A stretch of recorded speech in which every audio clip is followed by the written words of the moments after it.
Saan bang recording nito? Ayan, record. Okay. Recording in progress. Alright, Okay. welcome everyone. Ayan, sorry, medyo hindi gumagana yung UP faculty account ko, so we're just using this itong non-commercial account. So I don't know how long this is gonna last. Pasensya na kung medyo Ilocano itong medyo budget itong Zoom natin. Thank you very much again, Justice Carpio, for joining us. Good evening, Richard. Good evening to our viewers. As always, mukhang tama na naman yung timing natin. Of course, previously, ang timing natin, yung mga developments about Kibuloy and then Duterte. Don't worry dun sa mga followers natin. Babalikan natin yung issue ng Kibuloy. Parang anong petsa na, hindi pa rin nahuhuli. Baka may alam kayo, Sir Justice. Hindi natin alam. Meron bang update dyan sa Davao? Ano bang marites sa Davao ngayon? Well, mukhang the police have said they will look for him. Mukhang mapapahiya sila, no? Right, exactly. We have to send a group of policemen, maybe NBI from Manila, because those policemen in Davao City might not be able to find. Might not be able to find him or may not want to find him. I mean, is it really that bad? Pareho na yun. yung so-called Davao Task Force. I mean, ako kasi, for me, ang point of reference ko, Justice, si Bantag, di ba? He's from my region, Cordilleras, ganun. Hanggang ngayon, parang hindi yata nahuli di ba? So, I don't know, unless siguro nag-golf course ka sa East Timor, mukhang malabo mahuhuli ka unless magpadala ka from Manila. So, baka totoo yan, no, Justice? Talagang medyo mahirap umasa minsan, no? Yeah, like bantag na lang, no? Matagal na. Ang tagal na yung Bantag na yan, eh. I mean, of course, this is crazy. Obviously, for all we know, may kinalaman talaga ito dun sa first major, EJK or murder of for a journalist. And sabi ko, kung si Bantag nga, hanggang ngayon, hindi nila mahanap-hanap. You wonder what the heck is going on and then whether dito sa Kibuloy, meron tayong update. Kaya tinanong kita kasi from Davao kayo, Sir Carpio. So baka naman, sabi ko, baka may insider knowledge kayo na pwede forward sa amin. Justice Carpio, of course, we need to talk about Digong, our favorite president, soon. But before going there, what is your understanding ng etong latest na development sa Scarborough Shoal? Sa Panatag Shoal naman ito, di ba? Hindi naman ito sa Ayungin Shoal. So sa kabila naman ito. What's going on right now in the West Philippine Sea?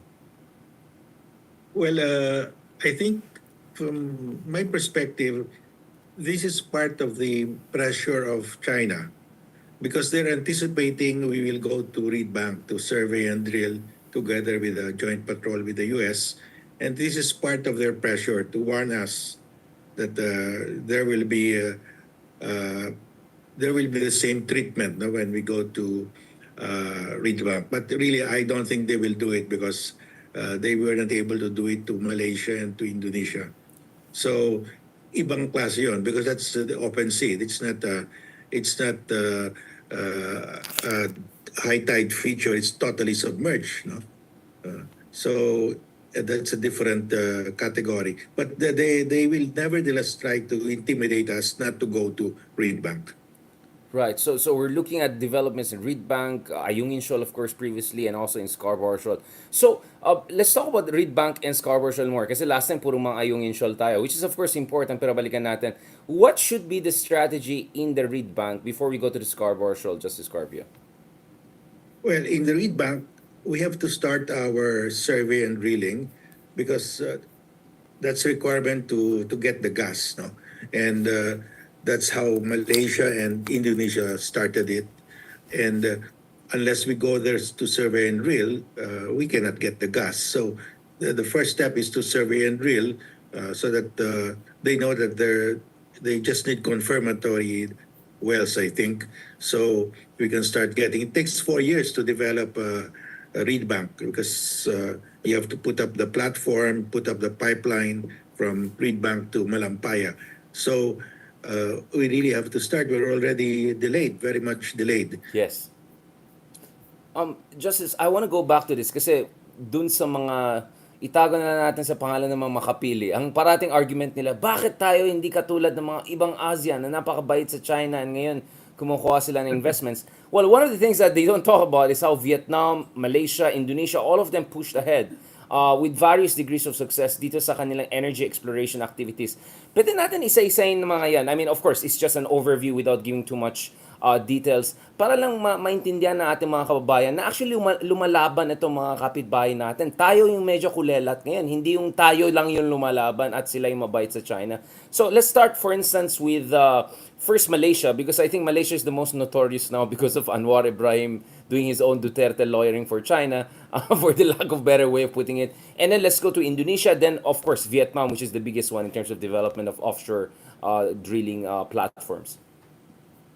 Okay, during the COVID about 2 years ago, Malaysia announced that the Malaysian economy is dependent on oil and gas exports. That's what's fueling their economic development. And their reserves of gas, oil and gas, uh, have gone down. Almost, they need to open up new wells. Right. So they announced that they will survey and drill uh, in their area within their exclusive economic zone, but falling within the 10 dash line. So China said, you cannot do that. We will stop you, threatening to go to war even. No? But Malaysia still sent its survey and drill ship together with its navy. At the same time, the Australian and the American warships conducted naval drills in the same area. So the Chinese Coast Guard could not do anything. And the Malaysians were able to complete their survey and drilling. And the same thing happened to Indonesia. Indonesia announced that it needed to survey and drill in the Natunas, facing the South China Sea, that's also enclosed by the 10 dash line. And China said that's our area. You cannot get the gas there. But Indonesia still proceeded, accompanied by its navy. The Indians sent its survey and drill ship, and at the same time, the U.S. aircraft carrier Ronald Reagan passed by. So the Chinese Coast Guard couldn't do anything. So they finished their survey and drilling, and we are the only country among the three countries that have not surveyed and drilled because during the time of Duterte, he didn't want to displease President Xi Jinping. He said there will be a massacre. We cannot uh, we cannot fight China. So right now, of the Malampay used to supply three of our largest gas-fired plants. Today, it's supplying only two. And next year, by the end of this year, it will be supplying only one because the gas pressure has been going down. No? And Right. probably in 2026, we'll run out of gas already. They expect Malampaya to run out of gas by 2027. Of course, the company of Ricky Razon has promised to drill three new wells in the Malampay area, but that's iffy. I mean, you can't be sure. You cannot place all our eggs in one basket. We have really to develop Reed Alternative. Bank as a Yeah. replacement. Right. I mean, the lemon has been squeezed. I mean, like you can just squeeze it so much, right? Now, this is very important, Justice Carpio, because again, I think there's a misunderstanding na yung mga kapitbahay natin ay nagsasubmit lang sa China and they're just allowing China to get its way. But the reality is that they speak softly most of the time, but they do their assignment, and once in a while, they speak out. We see the trend line with both Indonesia and Malaysia, and of course, Vietnam is a totally different story. Ang napansin ko nga, Justice Carpio, particularly Indonesia and Vietnam, they also bring in India and Russia, right? Dun sa mga energy Yes. projects nila. Especially Russia is interesting because Russia is supposed to be friend of China, but Russian companies, whether it's Gazprom among others, have been helping some of China's rivals to develop their offshore capacity, offshore resources, right? Yes, because Vietnam is very clever. It got Russia. It got also Exxon from the Right. U.S. So it knows that China will put pressure, will try to stop if they do it on their own. So the what Vietnam did was to partner with the two nuclear armed states, U.S. and Russia. And India too, ONGC, if I'm not mistaken, right? Vietnam. So they brought in three nuclear powers to develop their. So I mean that's smart, right? You embed them, you make them invested, and we saw. I think China was quite successful with intimidating the Spanish. I think Repsol, right? To a certain The degree. Repsol left. Yes, Yeah, Repsol. they Yeah, the Spanish gave up, but the other ones seem to be hanging around, right? The Russians, the Indians, among yeah others. they're still there. They denied that they have stopped. but Repsol really left. The Vietnamese government compensated Repsol for all their expenses, but the Russians, Americans are still there. They're just quiet as of the moment. Yeah, exactly. So maybe that should be the blueprint for us, diba? Now, Justice Carpio, of course, I remember the other year there was an incident where China was trying to harass a joint Jakarta, Indonesia, Russian oil drilling project. Indonesia made some noise about it. I think they did also some patrols in the area. It looks like, by fits and pieces, they keep on moving forward. Do you think this is also the way for us in the reed bank? Kasi ang tagal natin hindi na-develop itong reed bank na to, Justice Carpio. No? I mean, do you think it's time for us to just elbow our way in and patrol in the area and make sure China doesn't stop us? Well, we should follow the formula adopted by Malaysia and Indonesia. They sent their survey ship accompanied by their navy, but on the side, the Americans were there in the same area. Now the Americans have offered to conduct joint patrols. So I think when the joint patrols with the U.S. will happen, that's the time we will be sending our survey and drill ship to Reed Bank.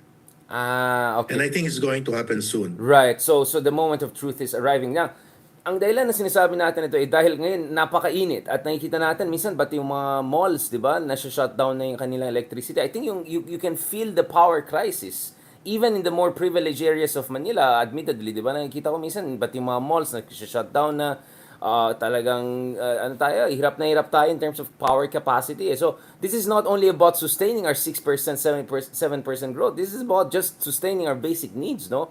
So, malala itong energy crisis natin, looming energy crisis natin. Yeah, it's very it will really derail us because if you remove Malampaya, we'll have 12 to 14 hours of daily brownout in Luzon, and that will devastate the economy. That means that the factories will have to close, and those who want to locate in the Philippines will not locate in the Philippines. Those who are here already will have to leave. They'll transfer to Vietnam because the moment we import LNG to replace our Malampaya gas, that means power rates will go up and they will not be competitive anymore. If you are here in the Philippines to establish a manufacturing platform for export, you're competing with the exporters from Vietnam and China, where power rates are much, much lower.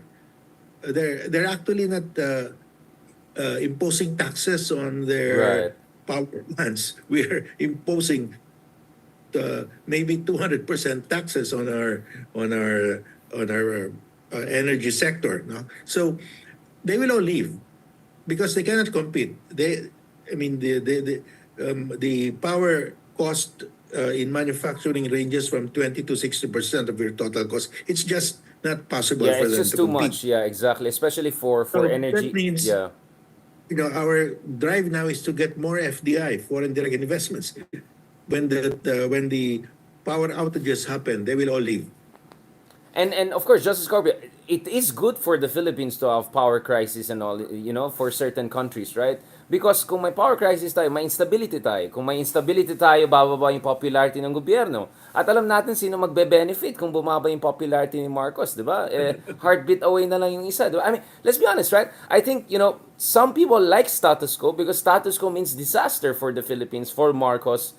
And therefore, it's a good news dun sa mga kabila, di ba? Mga makapili, mga pro-China. Yeah. At sabihin nila, ito na kaya kasi inaway nyo kasing China, magpakabay tayo, let's surrender to them and everything will be fine, right? I mean, that's where we're going, right? If we don't do anything drastic in Reed Bank.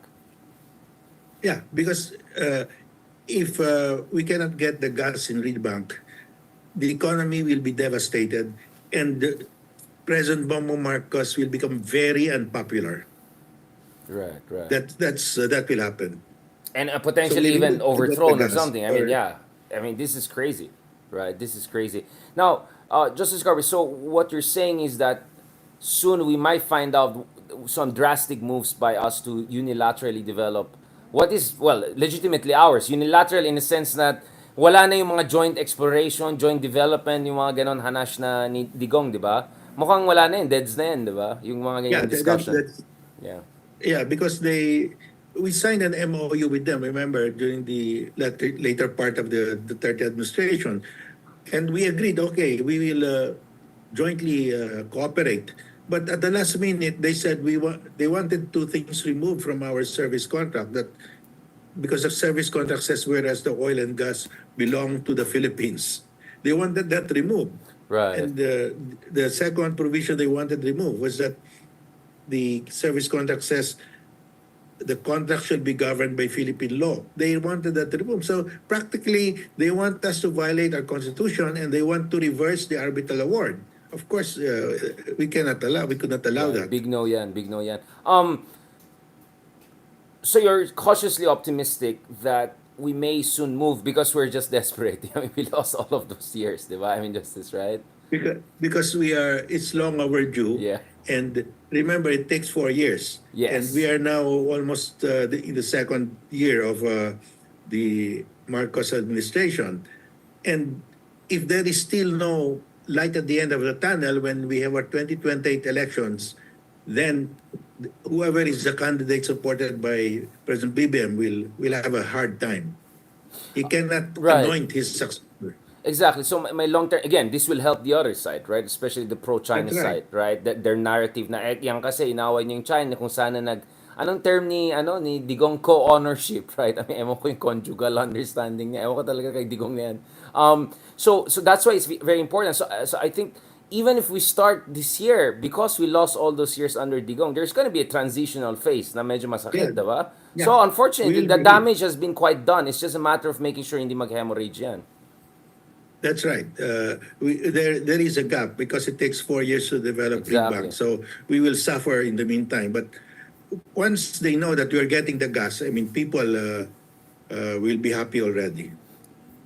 Which is again another issue that can be raised with Duterte, right? That he wasted so many years. He didn't develop the area. He allowed himself to be strung along by China in this useless negotiations where obviously China will never agree to giving up their excessive, expansive, illegal claims. So we lost years, 2 years probably. So wala na tayong. So in that sense, I think I mean, Justice Carpio, the reason I keep on asking you about this is because parang napansin ko, konti lang tao may alam dito. Or Yeah. hindi masyadong pinag-uusapan ito. Parang tayo lang nag-uusap ukol dito sa read bank issue na Yeah. yan. Do you think may pagkakulang ng gobyerno? Dapat mas i-publicize nila kasi malaking bagay ito Well, eh. they're also afraid to to alarm, to So cause you wanna, panic. So yeah, you they're wanna, trying yeah. to control the situation. But we know the meaning of importing LNG. If you have to import LNG, that means inflation will shoot up, power rates will shoot up. If we don't import, that means there will be 12 to 14 hours of brownout every day. That's terrible. So Yeah. we know that we will suffer because it will take 4 years to develop Ridwan. But if we can get the gas, we're starting to develop it. At least there's light at the end of the tunnel. There's hope, and if there Right. is hope, you can have a bright future if there is Hold on hope. to But something. yeah, hold on to something because there will be relief soon. But if we cannot even start the survey and drilling, then we know we're in a dead end. And that means we have really to import LNG, which Yeah. is the only solution. And that means our power rates will shoot up, inflation will go through the roof, and it will be terrible. It will be terrible for our economy and for our people.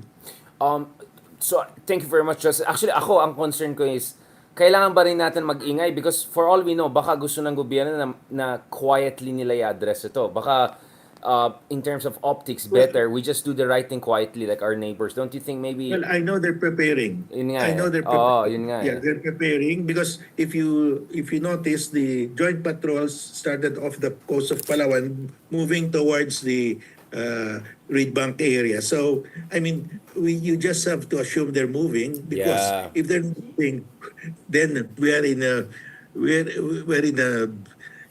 a big trouble. Yeah. I mean, they would be so incompetent if they're not moving now. Exactly. Medyo suicidal na politically and potentially economically, no? If Yes. no move is made on that. So maybe there is a logic to the not not much smoke coming out of that fire and that fire of looming energy crisis if hindi ma-develop yung reed bank. Now, Justice Curry, pag-usapan naman natin yung panatag Shoal Baha de Masinloc because actually the other day I had an interview with Sonny Trillanes and his position is I know, honestly, I've heard like 12 versions. But his version is nothing dun sa mutual disengagement should stop the Philippines from challenging China's tenuous administrative whatever control, because China has not reclaimed yet Scarborough Shoal, right? They have no military facilities there. They have no troops there. So in theory, actually, we can challenge, right? Their tenuous occupation. I mean, it's. I'm not even sure if I can call it occupation. A tenuous encirclement of Scarborough Shoal, right? I mean, this is, I think, it's something we haven't talked about as much. Please, I mean, feel free to share your point of view. Pero ang inisip ko Yeah. is, baka naman sa Scarborough, we also have to make some moves there. Hindi naman na-reclaim yan eh. At alangan naman, nakatenga lang tayo, hintayin lang natin ma-reclaim yan. Well, the uh, China surrounded Scarborough Shoal with their maritime militia and coast guard 24 hours a day. They are in actual control, but they have not erected any structure there because of the 2002 Declaration of Conduct, which prohibits the occupation of unoccupied features. You cannot inhabit uninhabited features as of 202. So they don't want to break that code of conduct yet. Not as of this time, they're not ready to break that So because hindi everybody violation will, lahat ng mga ibang ginawa nila because they already occupied those other features before the declaration and conduct. yes, So they're kind of that's like correct. semi-compliance charot, parang ganon. Yes, so they're trying to comply with that. But of course, they are in possession because they've surrounded it. That's what they did also to Sandy Cay. They have surrounded it, but they have not built. And what they're doing in Sandy Cay, slowly they're adding at night. They're adding sand to to to prevent the Yeah. Sandy Cay from going under because of sea level rise and the action of the waves. No, so China, for one reason or another, is not yet ready to openly break the 2002 Declaration of Conduct. So what we should do is to go to the arbitral tribunal again because that's a common fishing ground, and to have a common fishing ground you must have common ground rules, and China refuses to sit down with us, so we go to the tribunal and say, you declared this is a common fishing ground, we need common fishing rules, so these are our proposal and we want this to be approved by the tribunal. So in that way we move the needle. China will not appear, but Vietnam will appear because Vietnam is also a beneficiary to that common fishing decision. So And Taiwan then too. we will have another arbitral award. And the world will rally behind that arbitral award again because that's the rule of law, just like the 2016 arbitral award. So we keep on piling arbitral awards. If you recall, a few days ago, Wu Shikon is the guru of China on the expansion in the South China Sea because Right. the nationalists Ito just yung claimed the ganun yung island. hair niya, di ba? Yung fox style, yung Yeah. nakasama natin lahat yan, di ba, sa mga conferences. Yeah. He's a Yes, nice guy in person. Oxford was there in Oxford, and Yeah. I was seated together with him. Yeah. So, the the nationalists invented the nine dash line, but they claim only the islands. It was Wu Shikon who said, we will claim also the waters beyond the waters, yeah. territorial sea. So that is why now China is saying the nine dash line is their national boundary and everything enclosed is the national territory. And for the longest time, they said that the arbitral award of July 2016 is null and void, null and void. But now he admitted, he said that despite everything, the arbitral award had a negative impact on China, a negative impact that can never be erased anymore. And a second arbitral case will create a domino effect. Other ASEAN countries will follow.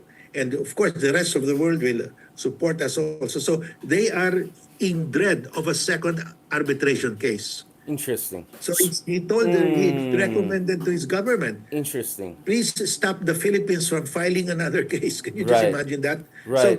So what do? We file another case because that will pile up our awards, our arbitral awards, and the rest of the world will support us because that's the rule of law. So we should file a second case.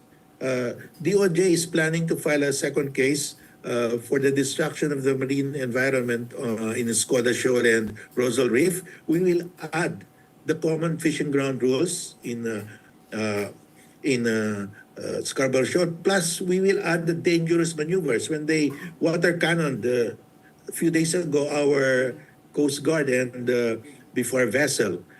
So we will have three grounds, no, to to file the as basis to file the second arbitration case, and they're in dread of a second arbitration case. Interesting. So, if people like Trillianis would argue that perhaps the way forward is to challenge them physically through naval force, what you're saying is that lawfare is the next way forward. Although, of course, I don't see necessarily those two mutually exclusive. We can sequence that, right? We can file an additional one, and if hindi na naman na-comply ng China, then the law is on our side. Then we can challenge it physically. Kasi wala naman enforcement, compliance enforcement capacity in courts. But if the law is on our side, then the international community, the key powers, will be on our side if ever we want to enforce it together with Vietnam and other countries who also have shared interests, right? I'm just saying, kasi parang status quo is like nakatenga lang, di ba? Like, China is Yeah, just and encircling, nothing is happening. I yeah, mean, it's just frozen. It's a frozen conflict. yeah. So what's next? I've heard a lot of people that this is an indignity to us. I Yeah, mean, we are exactly. being water cannoned Yeah, in our exactly. own Exactly. territorial sea. So what are we doing? That was the case that Exactly. was the situation faced by President Aquino III.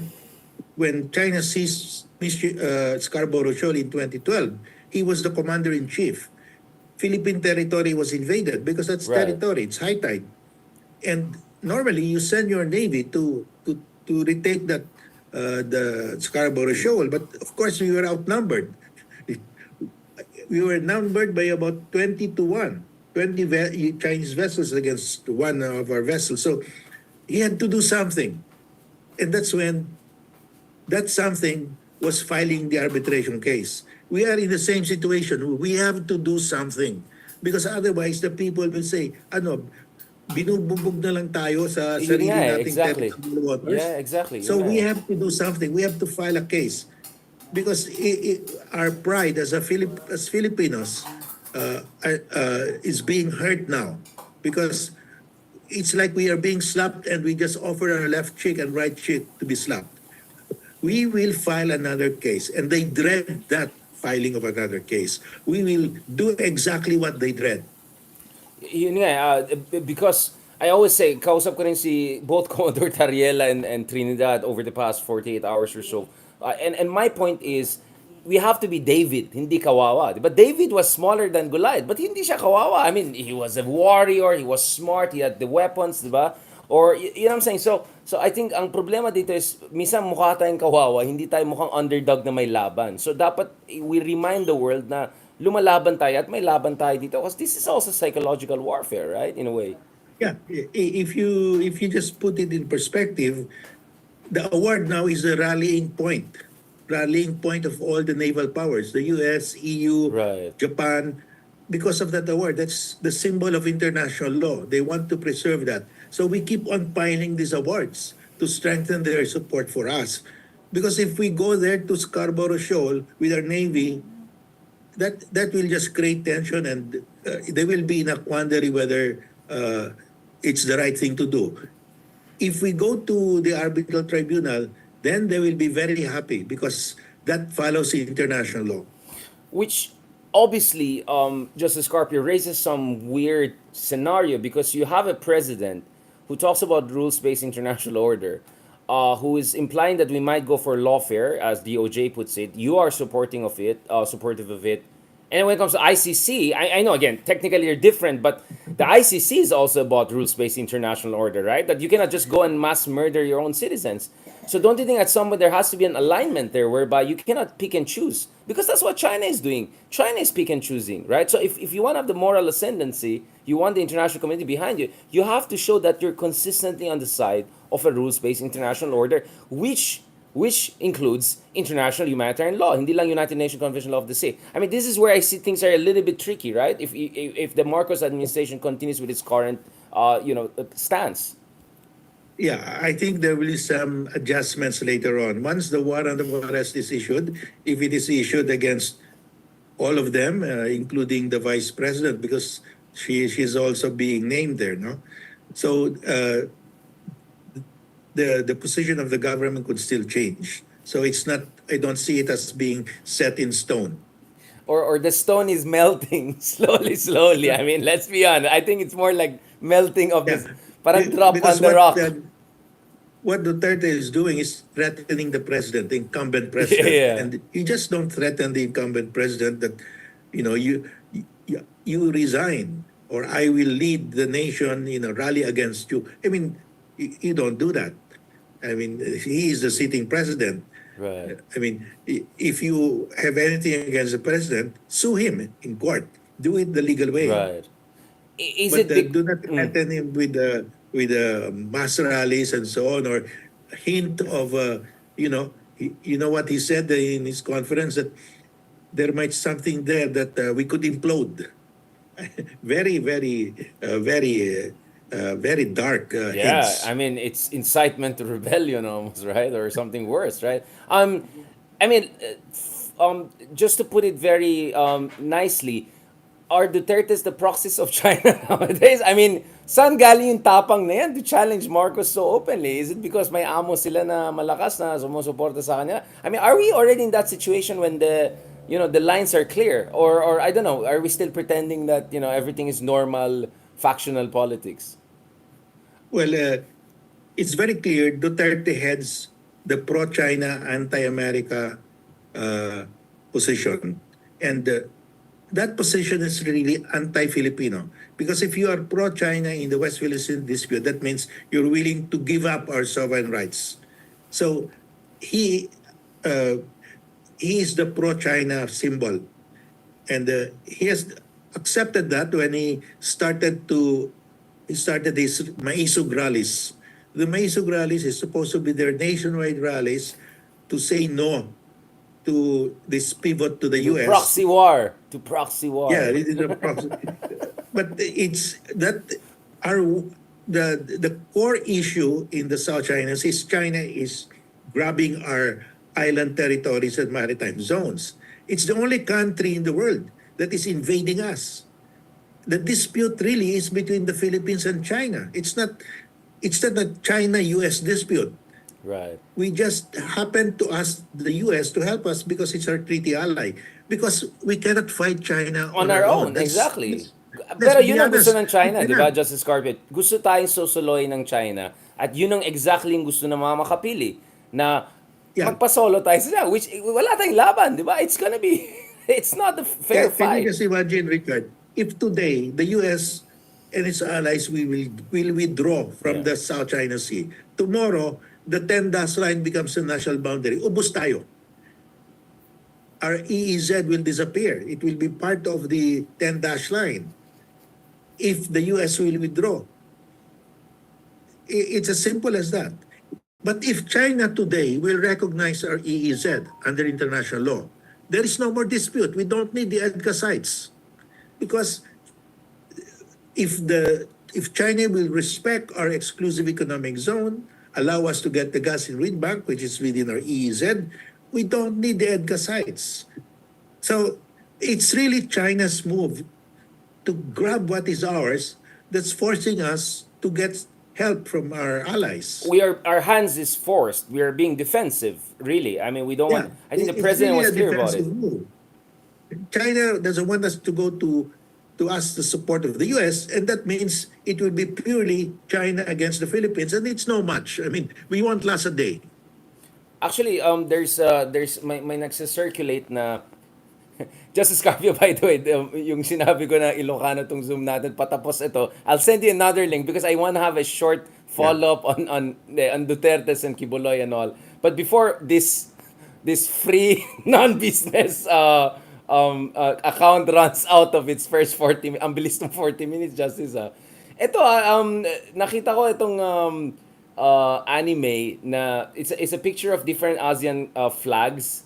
Yung ibang ASEAN countries ay naglalaro sa they're having games sa rain, yung sa taas naman they're trying to cover themselves from umbrella, habang yung Pilipinas at in Vietnam ay ang water cannon, 'di ba? So I'll show, so essentially the idea is that, the ASEAN is fiddling while wino-water cannon at kinakawawa yung mga ibang bansa katulad ng Pilipinas and all. I mean, to a certain degree, also Vietnam, no? I think we can talk a little bit about that more. Justice Carp, before we close this and open another Zoom shortly to discuss a little bit more, should we realistically admit na hindi natin maasa ng ASEAN as a whole to really be on our side? Kasi I keep on hearing dun sa mga, hindi naman pro-China, pero dahil anti-America sila, pinipilit nila, dun na tayo sa ASEAN. Pero ASEAN is practically useless on this. I mean, what other evidence you want to see? ASEAN is useful on other issue, but not on this one. I mean, let's just be realistic about it, right? Well, all those who are not involved, all those who are not prejudiced by the nine-dash line, we cannot expect them to support us because they're getting loans, investments from China. That's their number one priority. We can only rely on countries that are similarly situated as us, like Vietnam, Indonesia, and Malaysia.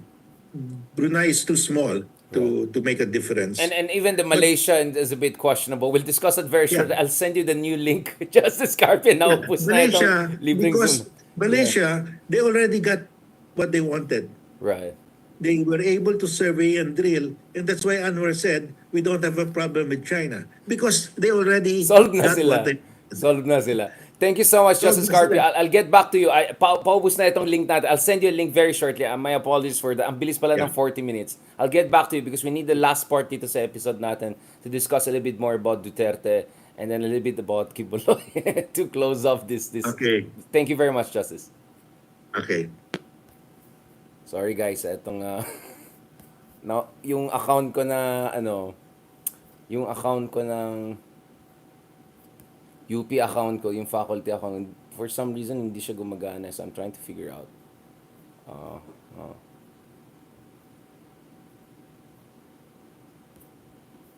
Wait lang guys, I'll host another one shortly. Yikes. Okay.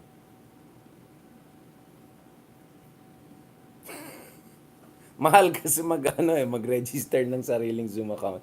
Okay, ito. Alright, send ko to kay Justice. Copy invite link. Para sa bayan. And uminit na yung discussion Uminit na yung discussion.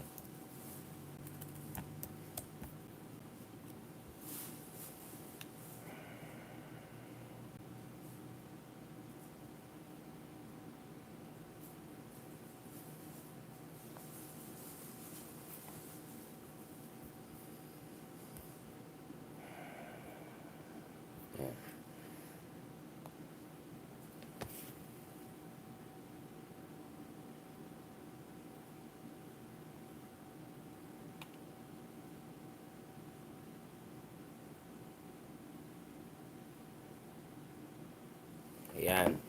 Okay guys, wag kayong malis. Pag-usapan pa natin ito kasi gusto ko rin tanungin itong saan na yung Bato versus Buljak. Okay, kailangan talaga natin pag-usapan 'yan. Malaking matter of national interest 'yan. Hindi ako makatulog kagabi sa sa kaka-edit niyan. Kasi inedit ko yung yung caption niya, kung anong lumalabas sa caption. Alam niyo na. Alam niyo na yung sinasabi ko. Ito, hindi ko talaga kaya to guys. Ito. Ito. Ito na, nagalit na sa akin si Marlica. Marlika. Sino ito? Ronald Bato de la Rosa. Si Marcos Bangag. Subject, hindi ako at si Morales. My God, magtatanong na ba ako na nabayaran ka ni Lisa? How irresponsible Yan, kailangan natin tanongin si Justice Carpio dyan. media personality. Ayun. We are trying our best here to come up with the truth. And nothing but the truth. Wala tayong pinapanigan. Ngayon, pati ako, tinitira na. Marlica, Marlika! punta ka Yaman! dito para pakinggan ka namin. Hindi mo gagamitin mo yung power of the media para siraan ako. Aba. Very responsible naman yan. Ayun, very responsive. Tama naman si Sir. The mere fact, ha? The mere fact. Tama yung mere fact. Kailangan itong hearing na ito dapat magpapile pa ako ng Ito, Justice Carpio, ito yung hearing ni Bato de la Rosa na inaaway si Buljak Maharlika. I think there's no way we can discuss Philippine politics before going to this. That will be the last part of our discussion today, Justice. There's no way. Kasi, Justice Carpio, alam mo naman, ano na tayo entrepreneur, kailangan natin analyze lahat kasi there's no way to understand foreign policy ng Philippines without understanding itong mga latest mga buljakan na nangyari sa politika natin. So thank you very much again for joining us. Ito na, magte-tape na tayo. Okay guys, Recording in we're progress. back. Ito sa non-commercial account natin. So sorry for the break. Of course, habang may break kanina, pinalikan natin itong hearing dyan sa Senado kung saan nagrereklamo si Senator Bato de la Rosa about itong mga expose daw, expose daw na nangyari sa Senado. Ito, Justice Carpio, I want to ask about this. So in the earlier part of our discussion, we look at the picture in the West Philippine Sea. Ano mga kailangan natin gawin? Anong pwede natin maasahan sa mga kapitbahay natin? Pero ang tanong kasi dito is, sobrang unstable tayo domestically, di ba? You need a whole-of-nation approach, di ba? Yun ang term na I keep on hearing right now from government officials, which is a good thing because that's what we really need. We need a whole-of-nation approach. But we have a crazy situation whereby hindi lang away ng mga Duterte at saka mga Marcoses. But yung mga pro-Duterte people ay nag-away ngayon. Yung si Maharlika, inaway si Bato de la Rosa. And then more worryingly, may nakikita na tayong mga inklings of influence operations. I mean, may nakita tayo na, I think ang tawag dyan technically is cheap fake. Kasing deep fake medyo ginagastusan eh. Yung nakita natin cheap fake, kung saan sinisimulate si Bongbong Marcos na kunyari he's doing something aggressive against China, etc. So we already have an inkling of the direction of the wind, di ba? Kung ganyan mo, alam mo na papunta saan. Can we talk about this? How worried are you, Justice Carpio, about the prospect of destabilization? Let's use the term that they used to use against us for 6 years. Do you think there's a destabilization plot really ongoing or that could intensify further and potentially backed by a foreign power? To put it nicely, di umano'y, sige, para may caveat tayo, di umano'y backed up by a foreign power. Well, it's very possible because these people could be desperate already. Yeah. And these people have no moral scruples. I mean, they will go for assassination. But Oh, wow. Yeah. can they pull it off? Very difficult. I think the president is well protected, and they always give hints. No? First, Yeah. they demand the president should step down, should resign. Right. And if he resigns, who will take over? Sila. Exactly. So it doesn't take rocket scientists to know their direction. And if they are cornered because they could be sent to The Hague, they just might do something foolish. But I don't think they can pull it off. It will be a desperate move. I don't think they will succeed. I know how well protected the president is with the PSG, and the AFP is solidly behind the commander-in-chief. They're Right. so indoctrinated with the doctrine of the commander-in-chief, and their loyalty to the Constitution is beyond doubt. So I doubt it if anybody who tries to do any destabilization Right. will succeed. But they will try. It's possible they will Right. try if they're cornered. Yun nga, I think, a cornered beast is sometimes a bit dangerous, right? To put it mildly, no? And ako naman, syempre, you have to always err on the side of caution. I mean, we are a heartbeat away from a change of regime, not only administration, and totally change of our foreign policy direction, some people would say. Does the president have people he can rely on? Kasi for a long time, Justice Carpio, the question is, wala naman bongo si BBM eh. Yung bongo niya si Vic Rodriguez, of course, we know what happened. And yung mga tao ngayon na chief of staff niya, mga ganun, either yung mga, these are clerical people, no offense to some of your former colleagues, or these are people who are, they're his party mate, his friends back in the day. So I think people know who I'm referring to. Wala siyang bongo. But my understanding is, someone like Secretary Anyo is emerging as the kind of the ultimate adult in the room, right? Someone who's extremely capable, extremely smart. I interviewed him in the past. I'm constantly in touch with people from National Security Council to understand what are the concerns of our country. is that also your reading? Of course, it's the whole system, right? Bronner, General Bronner, but parang sa tingin ko si Anyo talaga yung ano ngayon, di ba? Siya yung ultimate adult in the room. And nakita natin very strongly push back siya kay Digong, who apparently was, his former boss when he was the LG secretary. Not to mention, he used to work with Digong when he was stationed there as an AFP commander. I have a great faith in our military, in the armed forces, that they will do the correct thing. Remember, Richard, uh, Duterte forced the AFP to allow Dito to put up cell sites in all camps nationwide. And I they remember, had no yeah. choice but to agree because it was an order from the president, from President Duterte. And you know what that means. The Chinese will put up cell sites in all camps nationwide so that China would be listening to all our communications. And the AFP dutifully followed the commander-in-chief and signed, but they never implemented it. They never they delayed and delayed until Duterte left, and now I'm informed by them that they are not implementing it. It's just there. It's dead. So you can see, Skeleton lang yung Chinese telecom stuff. Oo. yeah, they know what to do. These people are intelligent, Right. and they know the purpose of China. They know what China is doing, and that is ingrained in them. Their purpose in life is to defend Philippine territory and the maritime zones, and they will not do anything to that will be against this basic duty of a soldier. Because the basic duty of a soldier is to defend the Philippine state, the territory, and they will not do anything to to to to to betray that mission of theirs. So I have great faith in the armed forces. I definitely share that. I mean, I think one of the pieces I'm most proud of was a New York Times op-ed I did back in the day when I said, not Duterte's personal army. So I contended from 2017 onwards na kuno maging private army ni Digong ito. Unfortunately about PNP, we can have a separate discussion, right? But the AFP really held the line. I think ang tawag ko dyan, M&M. I think the main media and folks like you, all of us together, plus the military, we really held the line during that 6 years because I think we were very close to complete regime change. I think Duterte was just a few steps away. If only he were a bit more competent and we were a little bit more lax, which fortunately we were not. I agree with that. Now, but Justice Carpio, of course, there's going to be still political mudslinging among others. And one of the things we're seeing right now is this interesting back and forth between Duterte aligned people. It's Senator Bato de la Rosa, this blogger na nagalit si Arnold Clavio, sabi niya hindi media personality yan, ano yan, sabi ko hindi nga vlogger yan, mga ano yan eh. Alam niyo na, di ba?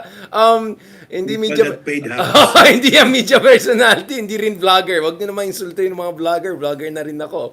Hindi naman kami ganyan, di ba? So what is this this whole pulveronic discourse, right? Na meron daw silang video or mga gagawa sa deepfake, tapos meron daw ito sa PDEA, meron daw documents about BBM, which Duterte was referring to, right?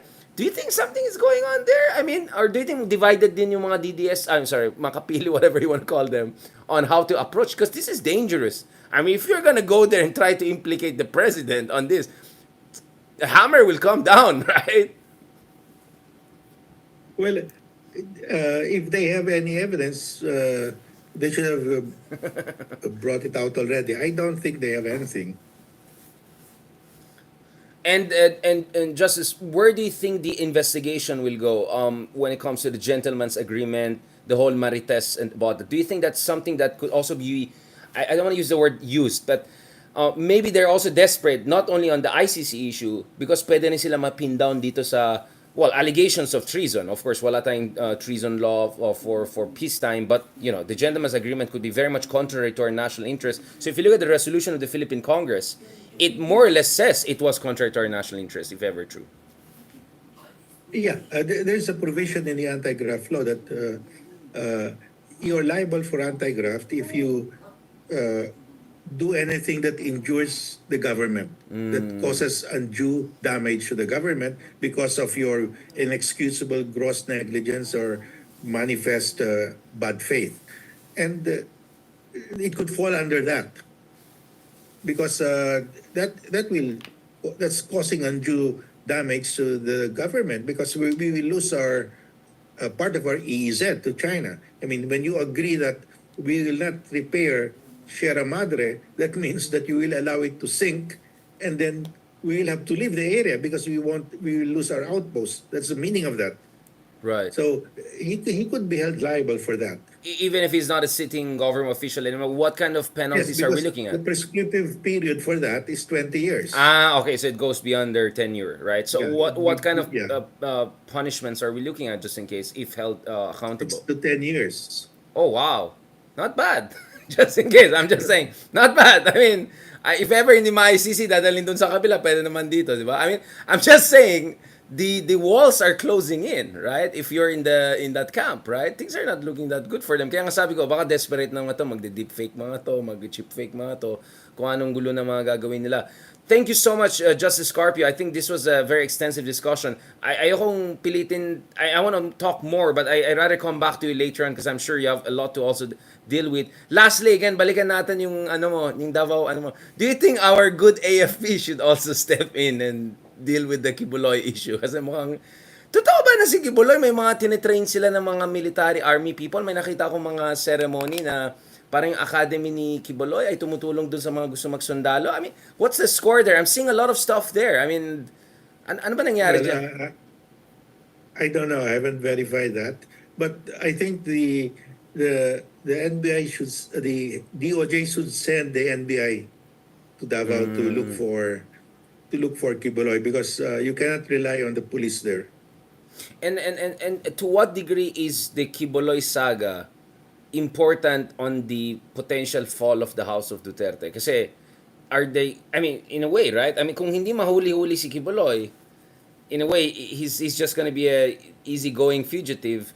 Then what are the prospects for even more powerful people being held accountable? Or maybe it's a matter of choose your battles and go for what's more important. Do you get what I'm saying, right, Justice Carr? Because it's easy for people to be skeptical. Ay, ito sinasabi nyo, malapit ng ICC, malapit na ganun. Tingnan nyo nga si Bantag, hindi pa nahuli. Si Gubole nga, going around pa rin. Tapos yung mga videos na from last year na birthday niya, lumilitaw pa rin, which gives the wrong impression na this guy is having a good time. Maybe he is, right? So I think there's also this skepticism, if not cynicism, na this is all noise. At the end of the day, powerful people get away, with injustice and wrongdoings. Are you confident that the arc of justice is I mean, the history is bending towards the arc of justice finally, at least on this issue, because there's so much involved: national interest, human rights, factional war. Ang dami na nilang kalaban. Sila na rin nag-away na ngayon. Well, I think President Marcos Jr. will have to show some results here because if you have Bantag beyond the reach of the law, he cannot be found, and if you have Kibuloy, I think that will be that will show some incompetence. Right. I Parang mean, Teves lang, di ba? Ang alam ko nahuli lang Teves so far, but still, I mean, yeah. Yeah, well, Tevez is out of the country, so but these two are here. I mean, Exactly, you should be able yeah, to yeah. find them. Yeah, I mean, And if you cannot find them, that means the police and the NBI are not with you. exactly, right? That raises questions about chain of command's coherence, Yes. right? To put it mildly, di ba? In the era of GPS and drones and everything, hindi mo mahanap yung mga taong yan. I'm having a hard time believing that, to be honest. Lastly, I forgot to ask it. What do you think about itong editorial by the Manila Times? Title is Beijing's Mouthpiece, directly attacking Digong, right? I mean, remember, kasama ka ba, sir, sa My Tricks? Galit kami ni Ronald kasi di kami sinama doon. Sinama pa si Gretchen, no? At saka Jollibee. Kaming dalawa hindi sinama eh. Yung, alam mo, di ba? Yung Matrix 1, Matrix 2, di ba? Ngayon, galit na yung editorial board ng Manila Times. Kaya Digong, mouthpiece na daw siya. What's going on there? Is this like the sinking vessel and all? I mean, what's going on here? Well, I hope they're sincere in what they're doing.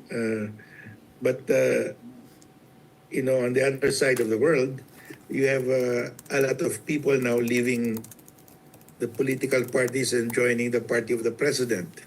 Right. So baka ganyan din yan, no?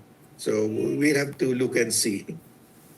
Well, let's just say one less people for one side is always something positive. I mean, I'm just being so pinipilit ko na lang maging optimistic about our country. Pero di ba, Justice Carver, yun nga, kung hindi mo mahuli si Bandak at si Kiboloy, medyo, it's hard to get people excited about justice when it comes to someone way bigger, di ba? I'm just saying, you're right, the president has to show some teeth, has to show na, kaya nga tawag sa kanya kuting, di ba?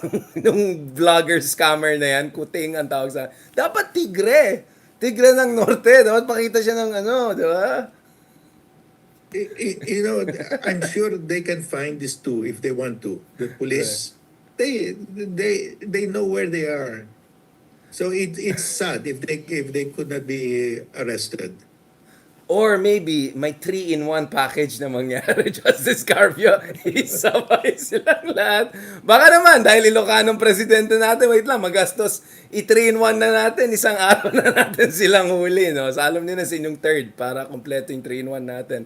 Ano na, di ba? Kung cheap fake yung kabila, dito naman 3-in-1 para affordable. On that note, Justice Carver, is there anything else you want to tell dun sa mga kababayan natin? Thank you so much we talked about Read Bank, which is not discussed too much, but apparently when we talk, sabi ko, sige, wag natin pag-usapan, hayaan natin gumawa lang ng tama yung gobyerno. Pero in Scarborough, I like it kasi itong sequential lawfare and then potentially backing it up with directly challenging their de facto encirclement and semi-occupation, that should be the way forward kasi nakatenga lang tayo dyan. So forever na yung ganyan Scarborough, that's untenable. Yeah, we should do something, file a case. Thank you very much, Justice Carpio. On that note, hopefully next time, hindi na ito yung mga cheap Zoom yung gagamitin natin. Gagana yung UP faculty natin. Otherwise, kailangan ko na mag-upgrade dito. On that note, thank you very much, Justice Carpio. Mabuhay ka. More power to you and talk to you soon. Hopefully, we can arrange also in person kasi ang init lang ngayon eh. So, hopefully, medyo kung hindi na mainit, let's arrange in person naman. Mag-uupo tayo. I think lots to discuss. God bless po. Thank you so much, sir. Okay, Richard. Thank you, and thank you to our viewers. Salamat. Alright guys, ito na, pwede na kayo lumipat sa kabilang channel. Ayan na. Ayan na naman nag-react. Kita naman yung madumi natin kitchen. Baka naman. Ito guys, thank you so much. Maraming salamat again dito sa mga nanonood sa atin dito sa what is this? Sorry na guys. Hindi ko magana yung UP faculty account ko. I don't know why, what's going on there. So gumamit tayo itong mga cheap account. Parang ayaw ko pa i-upgrade medyo mahal siya. But hopefully next time maayos natin. So thanks for your patience and love. And thanks also dun sa mga... Bakit din nyo pinansin itong pinost ko about bato? Pinaghirapan ko yan. In-edit ko hanggang gabi pero mali-mali pa rin yung ibang auto caption. Tuloy lumalabas yung ano yung isa? Demerfac. Ano yun? Basta hindi makuha ng auto caption.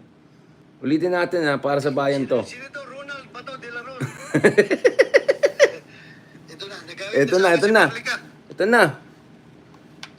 Sino to? Ronald Bato de la Rosa. Yan. Si Marcos Bangag. Ang subject, hindi ako at si Morales. My God, magtatanong na ba ako na nabayaran ka ni Lisa? Yun, no? Wow, na-hurt. How irresponsible Wow. So, very, very. media personality. Media personality. Paano naging media personality yan? And nothing but the truth. Wala tayong Wow. pinapanigan. Wow. Ngayon, pati ako, tinitira na. Marliga. Punta ka dito para Ayan na. pakinggan ka namin. Yun. Hindi yung gagamitin mo yung power of the media para siraan. Media. Oo, tama yan. Very responsible. Be naman yan. irresponsible. Kaya nga, tama naman si Sir eh. Merfac, ha? Merfac, tama yan. Sorry guys, hindi ko naayos yung part na yan. Sorry. Hearing na ito dapat, magpapile pa ako ng Resolution. resolution. Ayan, okay, medyo hindi na Dahil mahala. pag i-read pa ito sa plenary, Oo. bago ito ma-assign sa committee ko para conduct ng hearing. Correct. Hindi ko ginawa yan. Ginamit ko yung aking oversight function Yun. para mabilis. Kasi ang Mabilis. ingay na nila eh. Natutulog daw ako, wala akong ginagawa. Sarap buhay eh. Hindi nila alam na Sarap buhay, Sir. Sarap bakasyon buhay. ng Senado. Sarap Paano buhay. ako makapag-action na bakasyon ng Senado? Ang hirap niyo, Marliga. Please, kung mahal mo ang Pilipinas, magpakatotoo ka. idamay yung tao dito na nagtatrabaho para sa katotohanan. Ayun, ayun no. Ay, nako. Ay nako. Sige lang. Kala ko ba, Eto, feeling ko, sasabihin na, akala ko ba magkakampi tayo? Feeling ko hindi niya masabi. Alright, on that note guys, thank you very much. I hope na-enjoy niyo itong discussion natin. Ito lahat pinag-usapan natin. From Kiboloy, to Bato, to Buljak, to Reed Bank, to Panatag Shoal. Ganun po yung style natin. Kaya tayo guys, talagang, please don't compare me to other vloggers. Talagang wala tayong comparison. We do it totally differently. Okay, mga ka-Mars, mga ka-Pebbles, kamusta kayo dyan? Enjoy nyo yung gabi na yan at lumipat na kayo sa kabilang channel. On that note, thank you very much. God bless and talk to you soon.